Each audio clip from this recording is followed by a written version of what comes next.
Good morning and welcome back to Holy City Mystic. My name is Tori Brame. Today I'm going to be showing you guys a simple way to find yods in your chart. As you can see here, I have some different things that I'm going to use to make kind of a stencil to go over the chart. First thing I did was print off a 360-degree circle with the degrees marked. That I am putting underneath just a clear laminate sheet. For the laminate sheet, I just literally laminated a sheet with nothing in it so that I would have that clear, tough plastic that I could use as my stencil. I made sure to print out the circle and make sure it was around the same size as the chart I'm going to use. I'm just going to take my clear plastic and put it over the circle that I have and cut them out together so that they're exactly the same size.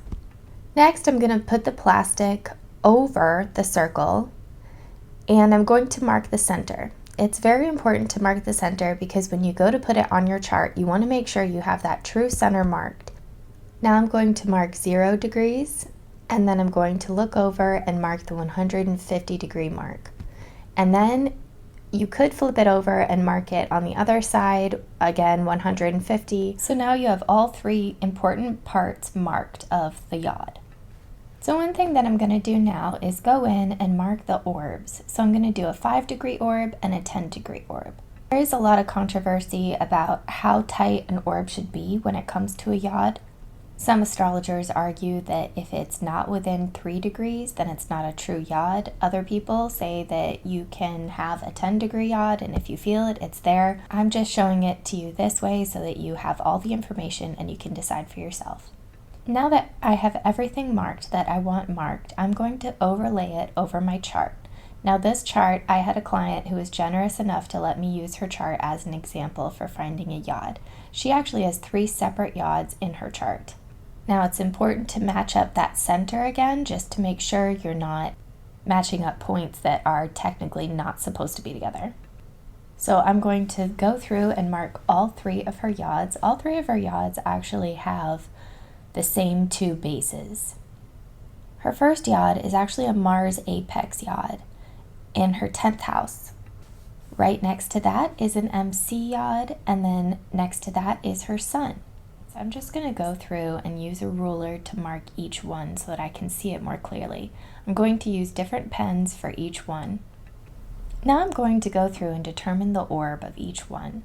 Now the way you determine the orb is a little bit of math, so bear with me. If you have a 0-degree orb, all 3 points in the yod would be the same number. If you have a 1-degree orb, that means there is 1 degree on either side that the number can be. So you might have something at 10 degrees, something at 8 degrees, and something at 9 degrees.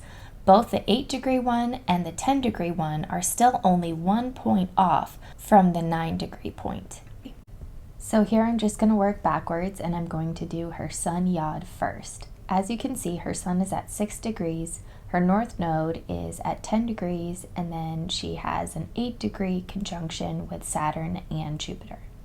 The midpoint on the degrees would be 8 degrees, so 2 degrees on one side would be 6 degrees, and 2 degrees on the other would be 10 degrees. So as you can see here, this would be a 2-degree orb for this yod. I'm going to do the same thing for her MC yod, and as you can see again, 10 degrees would be the middle, 11 degrees on one side, and then 8 degrees on the other. You are just going to go with the higher degree, so since 8 is 2 away from 10, this would also be a 2-degree orb. The Mars yod is the one with the widest orb because it's working with something at 14 degrees, 10 degrees, and 8 degrees.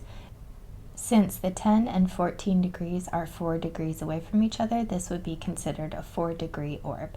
As you can see, they're all 3 really tight orbs. 2 of them are definitely yods by any standard with a 2-degree orb.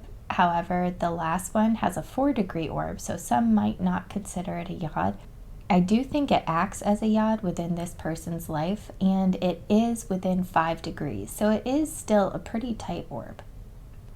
So there is just a quick video on how you can find yods in charts. I do recommend printing them out, actually using a ruler and writing on the chart if you can. That way you know that you're being as accurate as possible and not just relying on computer software who might have a very wide orb, or they might not be able to pick up on a yod if you truly do have one.